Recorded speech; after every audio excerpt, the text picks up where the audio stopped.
Hello నమస్కారం, welcome back to orange oven. ఈరోజు మనం గోధుమ పిండితో స్వీట్ బోండాలు చేయబోతున్నాము. చాలా సింపుల్గా, మంచి టేస్టీగా, హెల్తీగా ఒక స్నాక్ ఐటమ్. ఇది ఓవర్గా స్వీట్ ఏమి ఉండదు. ఎలా చేయాలో చూద్దాం. నేను ఒక మిక్సీది జార్ తీసుకొని ఒక అరటిపండు ఇలాంటిది పెద్ద కాయ ఒకటి తీసుకున్నాను. మంచిగా పండిన కాయ కావాలి. చిన్న కాయ అయితే 2 కాయలు తీసుకోండి. ఇలాగ కట్ చేసి మిక్సీ జార్లోకి వేస్తున్నాను. ఇది అరకప్పు 125 ml కప్పులో అరకప్పు షుగరు వేసాను. ఒక పించు సాల్ట్, కొంచెం జీలకర్ర పొడి, ఒక చిన్న స్పూన్కి 1/2 స్పూన్ చాలు. మంచి ఫ్లేవర్ రావాలి. అరటిపండుది వాసన ఏం రాకూడదు. ఒక 1/2 టీ స్పూన్ దాకా బేకింగ్ సోడా వేసుకోవాలి. ఇప్పుడు ఇది మంచిగా గ్రైండ్ చేసుకోవాలి. ఇది మన 250 ml కప్పులో 1.5 కప్పు గోధుమ పిండి. అంటే ఈ కప్పులో 3 కప్పులు తీసుకున్నాను. ఇది 125 ml కప్పు. ఇప్పుడు మనం గ్రైండ్ చేసి పెట్టిన అరటిపండు మిశ్రమం ఉంది కదా, అది దాంట్లోకి వేసి మంచిగా ఒకసారి మిక్స్ చేసేసుకోవాలి.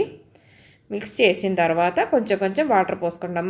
నార్మల్ వాటరే, మామూలు వాటర్, మంచినీళ్ళు పోసుకొని మిక్స్ చేసుకోవాలి. అరకప్పు తీసుకున్నాను వాటరు. మొత్తం 1 కప్పు వాటర్తో మన పిండి రెడీ అయిపోయింది. ఇప్పుడు ఇలా ర్యాప్ చేసి ఒక 2, 3, 4 అవర్స్ దాకా పెట్టవచ్చు. మ్యాక్సిమం పెట్టి 4 అవర్స్ తర్వాత ఓపెన్ చేస్తే ఇలా సాఫ్ట్గా పిండి రెడీ అవుతుంది. అప్పుడు ఒకసారి మంచిగా మిక్స్ చేసుకొని ఆయిల్ కాబెట్టుకోవాలి. నేను సన్ఫ్లవర్ ఆయిలే వాడుతున్నాను. ఇప్పుడు కొంచెం వాటర్ ఇలా తీసుకొని చెయ్యి బాగా తడుపుకొని కొంచెం కొంచెం పిండి తీసుకొని మామూలుగా ఇలా బాల్స్ లాగా చేసుకొని అయినా వేసుకోవచ్చు. లేకపోతే కొంచెం ఎక్కువ పిండి ఇలా తీసుకొని ఈ 2 ఫింగర్ మధ్యలో నుంచి ఇలా ఒత్తుతా వేసుకోవాలి. మామూలుగా ఇలాగే చేస్తారు అందరూ.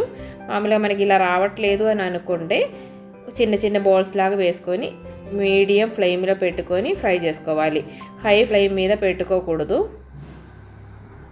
లోపల ఉడకకుండా పైన వరకు కలర్ చేంజ్ అయిపోతుంది. ఇలాగా ఉండి మంచి బ్రౌన్ కలర్ రావాలి. ఎలాగంటే మన గులాబ్ జామున్లు ఫ్రై చేస్తాం కదా, అప్పుడు ఎలా వస్తుంది, అలాగా మంచి రెడ్ కలర్ లాగా వచ్చేయాలి. చూడండి, ఇంత కలర్ రావాలి. అప్పుడు పైన క్రిస్పీగా, లోపల మంచి సాఫ్ట్గా ఉంటుంది. తీసేసుకొని టిష్యూ పేపర్ మీదకి పెట్టేసేయండి. లోపల అస్సలు ఏం ఆయిల్ ఎక్కదు, బయట వరకే ఆయిల్ ఉంటుంది.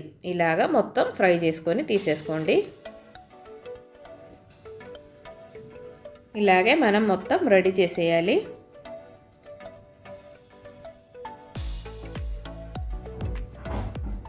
ఇప్పుడు నాకు 1.5 కప్ పిండికి 11 బోండాలు వచ్చింది. మీడియం సైజు, మరి చిన్న సైజ్ ఏం కాదు. చూడండి, ఇంత సైజు వచ్చింది. మరి ఓవర్గా స్వీట్ ఏం లేదు. మనం వేసిన స్వీట్నెస్ కరెక్ట్గా ఉంది. అంటే మీడియంగా అందరిని తినేటట్టు. ఇంకా కొంచెం ఎక్కువ కావాలి అనుకుంటే ఇంకొక 1/2 కప్పు కూడా వేస్తే కొంచెం మంచిగా స్వీట్ ఉంటుంది. సింపుల్గా చేసుకోవచ్చు కదా. మరి అందరూ ఒకసారి ట్రై చేసి చూడండి. అందరూ హెల్తీగా ఉండండి, హ్యాపీగా ఉండండి. Thanks for watching. Orange oven continues. Bye bye.